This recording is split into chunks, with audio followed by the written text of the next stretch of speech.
si me escuchan ahí. ¿Bien? Sí, muy bien. Bueno, perfecto. Bueno, en primer lugar, muy buenos días a todos.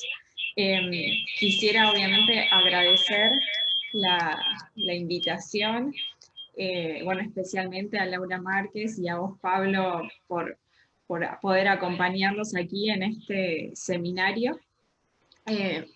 Como la verdad es que súper destaco que ustedes estén fomentando, digamos, el diálogo y el debate en estos temas, porque bueno, muchas veces advertimos que cuando se habla de inteligencia artificial, muchas veces parece que la cuestión ética, lo que tiene que ver con la inteligencia artificial, digamos, pasa esta cuestión de los derechos humanos un poco por alto, ¿no? Así que, bueno, voy a comenzar y me gustaría poder compartir con ustedes una presentación. Así que aquí la voy a poner, ustedes me dirán si se ve bien. Ahí está, ¿verdad? Sí. Bueno, entonces, digamos, siempre cuando empiezo, digamos, a hablar de este tema, me gusta hacer la siguiente introducción o aclaración, y es lo siguiente, que como en la mayoría de los temas en la vida, ¿no? Uno puede, digamos, hacer un abordaje de lo que es la inteligencia artificial con una visión que podríamos llamar apocalíptica o negativa de la inteligencia artificial, como por ejemplo estas notas que he encontrado en algunos periódicos de México, como que los robots y la inteligencia artificial nos van a dejar sin empleo, que son un riesgo, que son una amenaza para todos los trabajadores y para el mundo laboral en cualquiera de sus ámbitos. O también, por supuesto, podemos hacer un abordaje del tema de la inteligencia artificial a partir de una visión un poco más positiva, podríamos decir. Entonces, por eso, previamente, digamos, como aclaración previa a lo que es qué es la inteligencia artificial, que era una de las preguntas que tenemos en común con el resto de los expositores, me gustaba hacer esta aclaración. O sea, podemos obviamente encarar el tema desde dos aspectos. Podemos, como les decía, también tener una visión positiva de la inteligencia artificial, que bueno, creo que también un poco a eso se refiere el título de este seminario, o sea, inteligencia artificial como herramienta para defender derechos humanos. Y también, así como encontramos esa visión apocalíptica o esos títulos asustadores sobre la inteligencia artificial, creo que también podemos ver, inclusive justamente en este contexto donde el mundo fue sorprendido por una pandemia, como pareciera que después de la pandemia un poco se cambia la perspectiva sobre la inteligencia artificial y encontramos titulares como estos, como que el uso de robots e inteligencia artificial ayudan a mitigar, digamos, los efectos de la pandemia, o encontramos un montón de aplicaciones utilizando inteligencia artificial justamente para detectar la enfermedad, para hacer un seguimiento de la enfermedad. Entonces, simplemente estos titulares me gustaba traerlos como una visión previa al hablar de inteligencia artificial, que como todas las cuestiones podemos, digamos, centrarnos en lo negativo y en los riesgos y en la amenaza que puede ser la inteligencia artificial, o también podemos centrarnos en una visión o en una mirada positiva de la inteligencia artificial. Entonces ahora sí, como pasando a responder una de las preguntas que me hicieron llegar previamente, que es, bueno, preguntarnos qué es la inteligencia artificial. Seguramente también esto depende un poco, digamos, de la óptica con la que se mire, y si bien es un término bastante, digamos, complejo de definir, a mí me gusta, digamos, intentar como hacer el concepto, digamos, más fácil y lograrlo entender haciendo la analogía con lo que es el cerebro humano. Digamos que dentro de todas las tecnologías en las que se habla hoy, y de las tecnologías más disruptivas, creo que la inteligencia artificial, digamos, gana el primer puesto, ¿no? ¿Y por qué? Justamente porque es la tecnología que tiene la capacidad de asimilarse en mayor medida a lo que es el cerebro humano. ¿Y por qué? Justamente porque la inteligencia artificial tiene la capacidad de comprender, tiene la capacidad de, en algún punto, de razonar, de aprender, y también cuando aprende y procesa gran cantidad de datos, hasta tiene la capacidad de interactuar. Entonces, por eso digo que me gusta hacer esta analogía, que en algún punto, digamos, es la tecnología que más se asemeja a las capacidades que tiene nuestro cerebro. Digamos, obviamente para intentar simplificar el término, eh, que obviamente quizás alguien que se dedica a la programación y demás tenga una definición mucho más compleja, ¿no?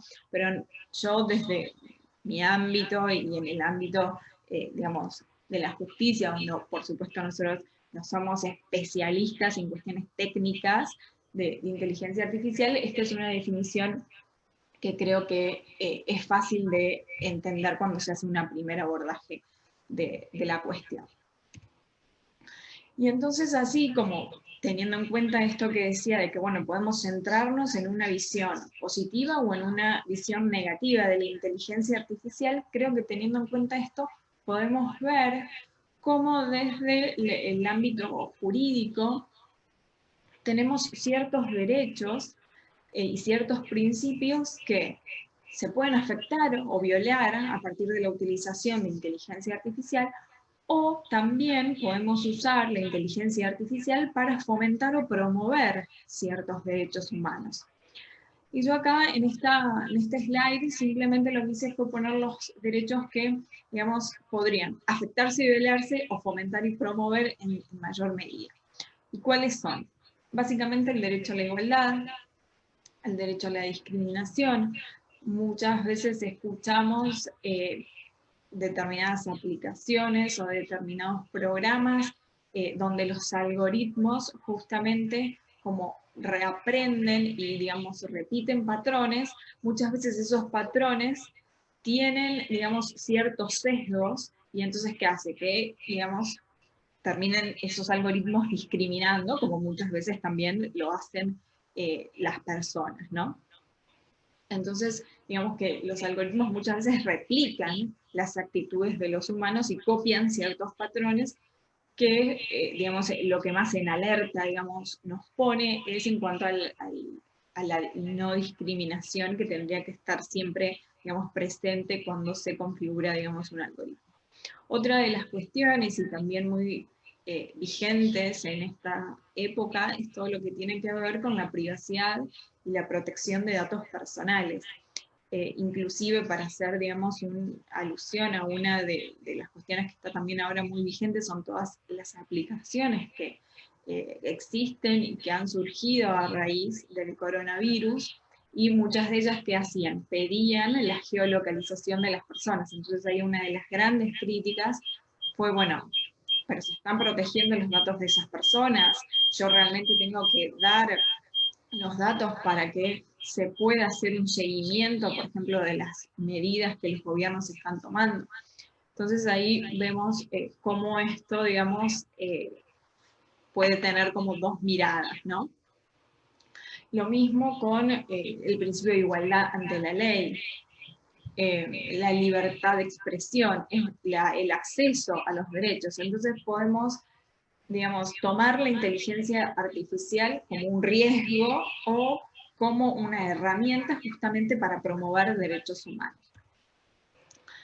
Y justamente traigo a colación aquí la Declaración de Toronto, más que nada quizás centrándonos en la preocupación de muchos organismos de derechos humanos que han visto, bueno, todos los sesgos que muchas inteligencias artificiales tienen y muchos problemas, digamos, que han salido a la luz. Y entonces, en base a eso, en el año 2018 se llegó a lo que es la Declaración de Toronto. O sea, la Declaración de Toronto, quizás para los que no vienen del ámbito jurídico, digamos, surge a raíz de varias organizaciones de derechos humanos, como por ejemplo Human Rights Watch o Amnistía Internacional, varias organizaciones que exigieron la protección de derechos humanos y que justamente sean los derechos humanos los que ocupen el primer plano en el desarrollo y la aplicación de este tipo de tecnología como la inteligencia artificial y lo que es el aprendizaje automático, que es quizás lo que más preocupa. Y simplemente para, digamos, hacer un repaso por las principales cuestiones que tiene esta declaración de Toronto, que lo que está exigiendo es poner como foco a los derechos humanos, tiene como 3 estamentos, podríamos decir. Uno, que es el deber de los estados. Básicamente, ¿de qué? De prevenir lo que es la discriminación en el diseño o en la implementación de sistemas de inteligencia artificial, sistemas de aprendizaje automático. Es decir, que se pone en cabeza del Estado el identificar cuáles podrían ser los riesgos de la aplicación o la implementación de sistemas de inteligencia artificial, y entonces a partir de ello que se garantice lo que es la transparencia, la rendición de cuentas, que se le exige, digamos, que haya sistemas de supervisión y demás. Otro de los ejes en los que también se basa la Declaración de Toronto es justamente la responsabilidad de los actores privados, es decir, que justamente en el desarrollo y en la implementación de los sistemas que haya, o sea, que se exhorta que los estados garanticen ciertos, digamos, estándares, ¿no? Y después, otra de las cuestiones muy relevantes es que justamente haya lo que es el derecho a un recurso efectivo en el caso de que se violen algunos de estos principios o derechos que mencionábamos y que haya un debido proceso. Entonces, acá, digamos, vemos que claramente uno de las cuestiones que tiene la inteligencia artificial dentro de lo que es el campo jurídico es como una falta de regulación. En lo que es Latinoamérica, particularmente, no encontramos con regulaciones específicas para el tratamiento, para la implementación y desarrollo de inteligencia artificial. Entonces, este tipo de declaraciones adquiere relevancia justamente al establecer ciertos parámetros, ciertos deberes a los estados, ciertas responsabilidades que tienen que tener los actores privados, el garantizar el debido proceso en el caso de violación de algunos de estos principios. Y otra de las cuestiones que a mí me parece interesante cuando hablamos de inteligencia artificial, y acá de vuelta traigo una analogía, trayendo, digamos, una analogía de otro ámbito que no es jurídico, es justamente un estudio importante, acá inclusive les dejo el link por si después lo quieran revisar, y son estos números, estos porcentajes que podemos ver en la pantalla. Vemos que en la detección de enfermedades, cuando los humanos son los que van a detectar una enfermedad, el índice, digamos, de error es de un 3,5%. Cuando se utiliza inteligencia artificial, ese índice hoy por hoy es de 7,5%, es decir, es superior. Pero vemos que cuando los humanos utilizan la inteligencia artificial, el índice de error baja a un 0,5%. Esto es lo que se llama inteligencia híbrida, y es lo que después deriva en lo que muchos llaman lo que es la cobotización inclusiva. Y traigo, digamos, este concepto a la discusión justamente porque me parece importante cuando lo miramos desde este lado de la visión positiva de la inteligencia artificial y cómo nosotros podemos tomar esta tecnología en particular con, digamos, todo el efecto transformador que sabemos que la inteligencia artificial tiene y puede tener, para, digamos, aplicarlo, por ejemplo, en lo que es el ámbito en el que yo me manejo, el ámbito jurídico, para potenciar, optimizar y acelerar procesos judiciales, por ejemplo. Entonces, traía, digamos, este ejemplo que, como les decía, si bien es de otro ámbito, digamos, para que nos ayude un poco a reflexionar digamos, del potencial que tiene la inteligencia artificial. O sea, si acá, si bien vemos que el índice de error es mayor que el de los humanos, tenemos que pensar que es una inteligencia artificial que está en desarrollo, que, digamos, inclusive se va a seguir desarrollando. Y entonces la potencialidad que tiene, y cuando los humanos tomamos esto, digamos, podemos potenciar y hasta inclusive hacer mejor nuestros trabajos, ¿no? Y entonces traigo, digamos, empiezo a focalizarme un poco más, como verán, en esta visión positiva de la inteligencia artificial, de tomarlo como un recurso para trabajar de manera más eficiente, para justamente defender y promover derechos humanos. Y entonces, centrándonos en el ámbito del derecho, en el ámbito jurídico, vemos a la inteligencia artificial claramente como una oportunidad.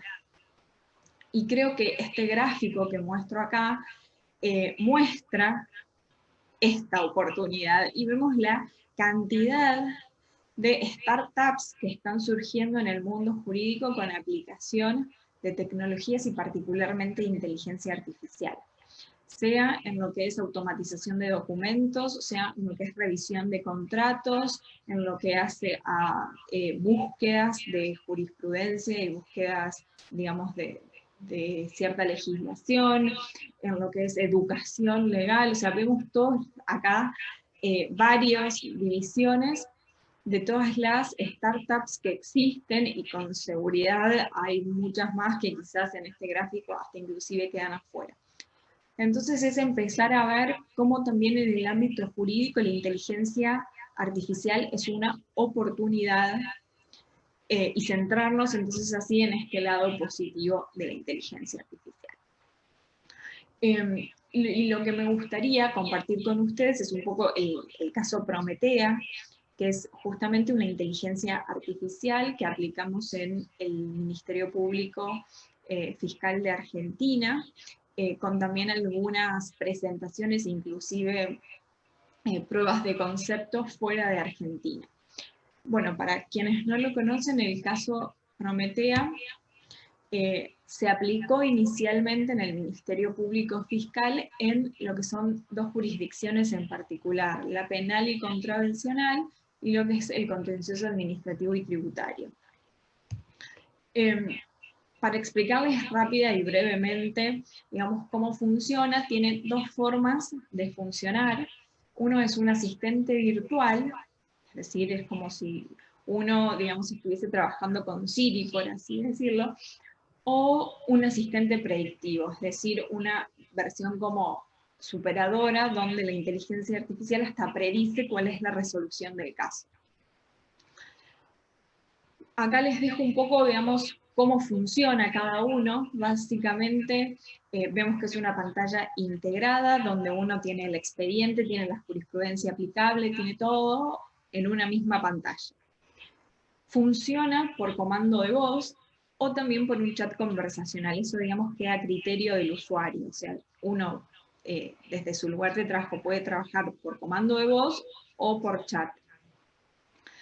Y en el asistente predictivo, que es esta versión que les decía es superadora, lo que el sistema hace es leer, digamos, el expediente, es decir, las resoluciones que tenía en primera instancia, en segunda instancia, y cuando nos llegaba a nosotros, la inteligencia artificial buscaba cuáles eran los padrones que tenía el caso, y en base a eso predecía cuál era la respuesta que debía darse.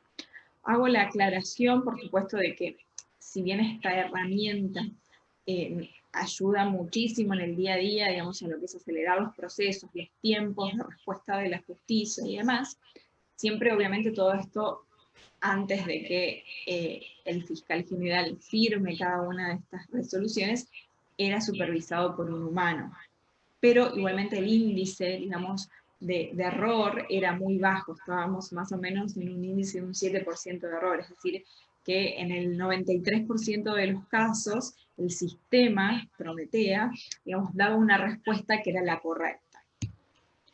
Entonces, pasando un poco a ver cuáles fueron los beneficios que la organización en la que participé, digamos, en el desarrollo de este sistema de inteligencia artificial nos trajo.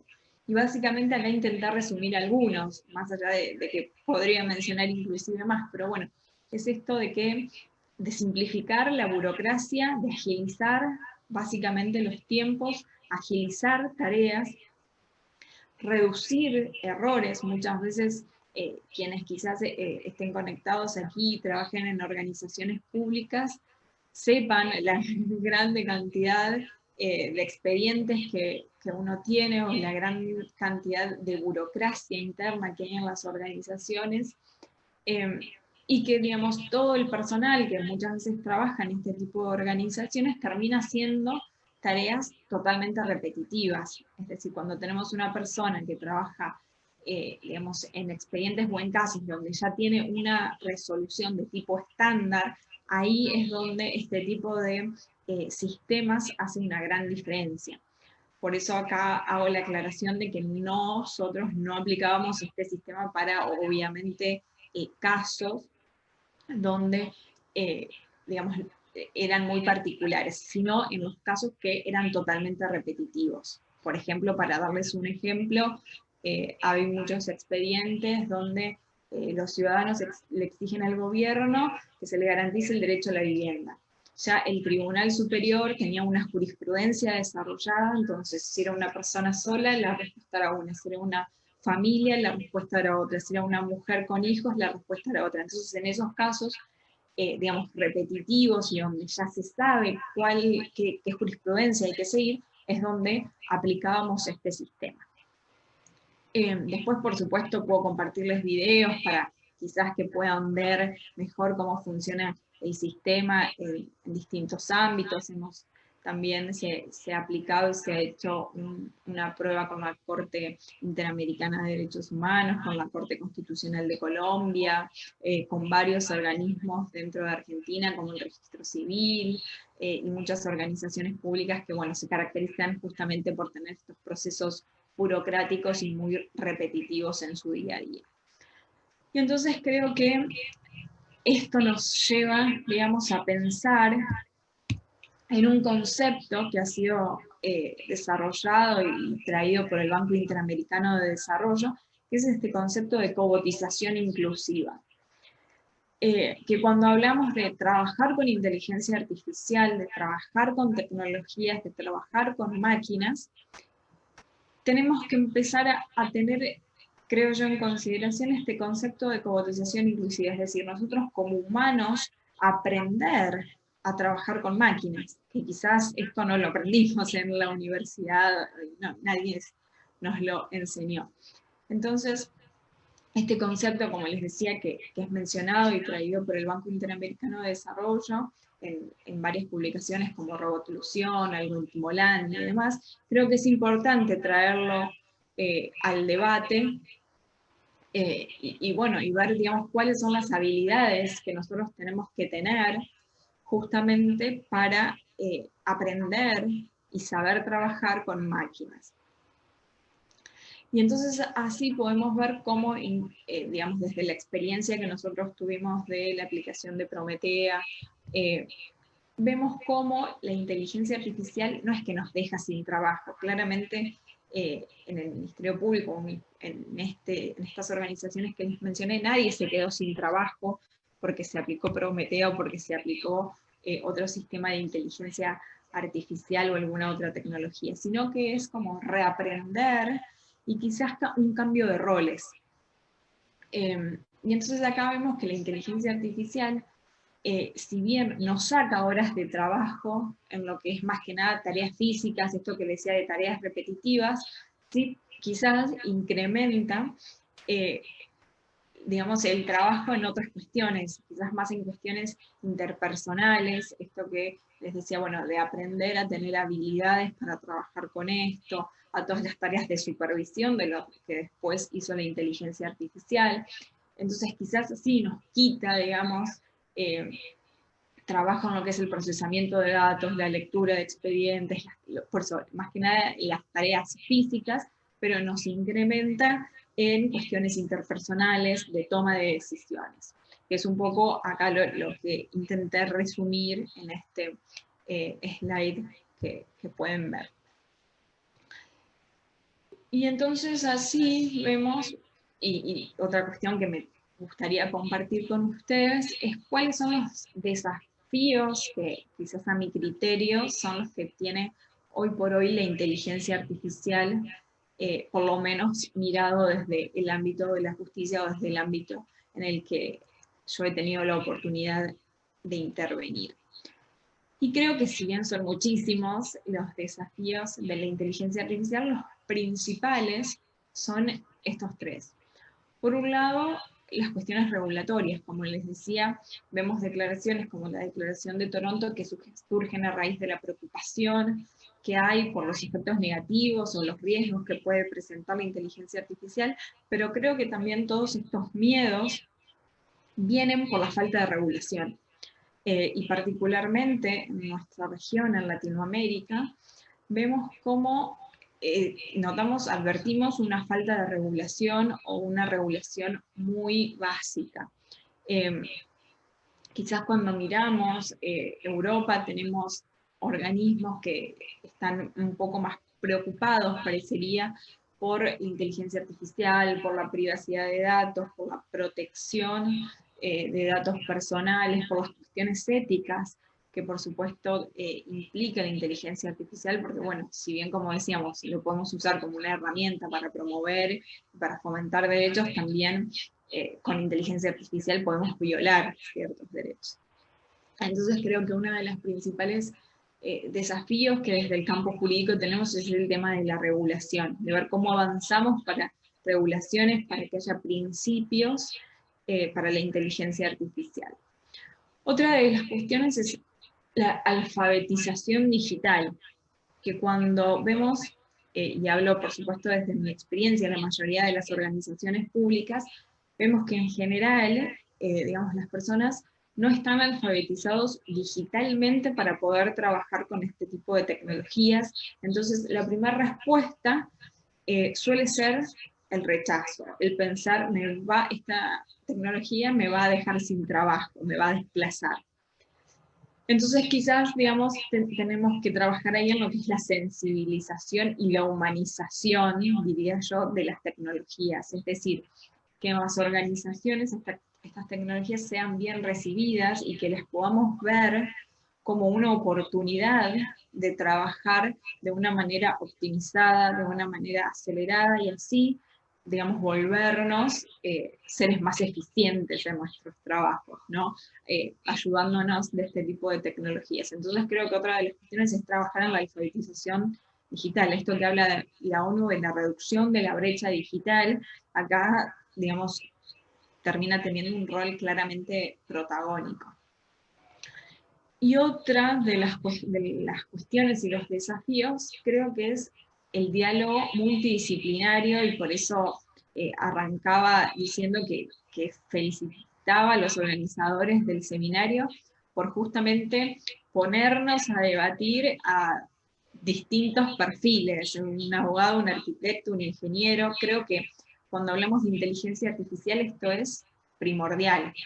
La inteligencia artificial, si la vemos solo desde el ámbito jurídico, obviamente nos falta un montón de conceptos teóricos y de formación que claramente los abogados no tenemos. Cuando también hablamos con programadores desconocen un montón de regulaciones, de principios que pueden violar y que quizás no saben que eso está mal.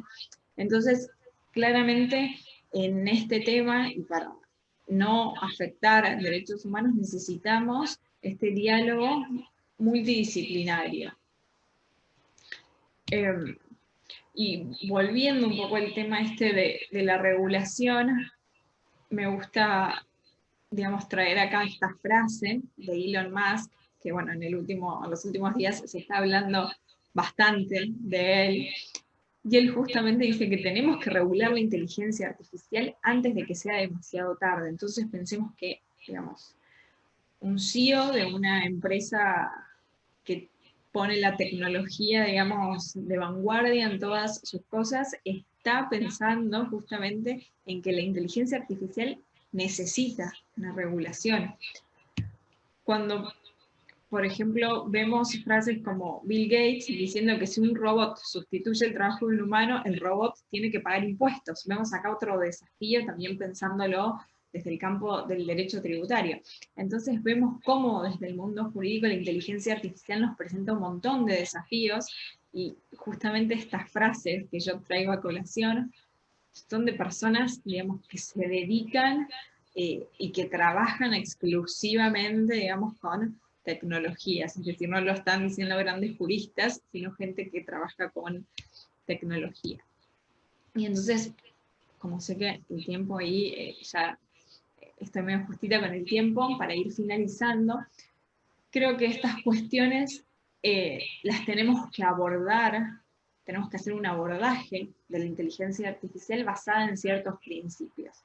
Y los principios que creo que son fundamentales y que no se nos pueden escapar son que cuando implementamos, cuando desarrollamos una inteligencia artificial, tenemos que tener en cuenta el principio de justicia, el principio de transparencia, el principio de lo que tiene que ver con la privacidad y la protección de datos.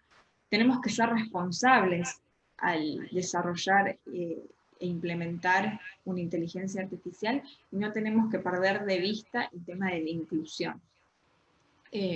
Justamente cuando nosotros aplicamos, hicimos todo el desarrollo de Prometea, y digamos, teniendo esta posibilidad de que se haga y que pueda funcionar a través de un comando de voz, en la organización, digamos, donde, en varias de las organizaciones donde los aplicamos, quizás había personas con capacidades especiales que estaban haciendo otro tipo de actividades y que a partir del desarrollo y la implementación de este sistema pudieron comenzar, por ejemplo, a trabajar en la resolución de expedientes porque lo hacían a través del comando de voz. Y entonces me gusta siempre finalizar con esta frase, porque muchas veces cuando se habla de tecnologías, creo que perdemos a veces el enfoque, y creo que esta frase nos hace volver, digamos, al centro, que es las personas.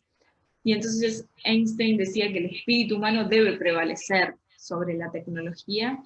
Y bueno, hoy que se está hablando cada vez más de tecnologías de inteligencia artificial, de blockchain, de machine learning, de un montón de otras tecnologías, creo que es importante, digamos, tener esta visión humanística de las tecnologías, y saber que las tecnologías tienen que estar para ayudarnos, para, como decía, hacernos más eficientes, acelerar nuestros trabajos. Nosotros, obviamente, evoluir, digamos, hacia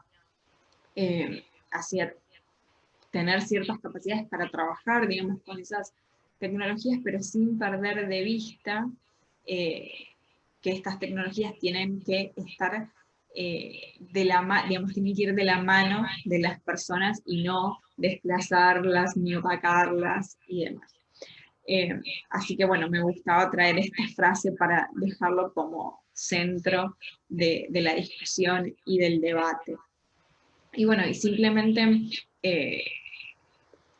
como sé que quizás tenemos muchas personas que sean del ámbito jurídico y demás, simplemente, bueno, invitarlos eh, a suscribirse a un diario que yo coordino, que justamente trabaja y discute todas estas cuestiones que tienen que ver con la vinculación entre el derecho y la tecnología. Yo dirijo un suplemento especial que lleva este nombre, Derecho y Tecnología, y entonces, bueno, vemos y discutimos muchas de estas cuestiones, y bueno, y también acá les dejo un libro que he escrito sobre la historia de la Corte Interamericana de Derechos Humanos. Simplemente lo quería compartir con ustedes porque, bueno, son dos temas a los que me dedico y que me apasionan, los derechos humanos y la tecnología, y bueno, y simplemente por si les interesa.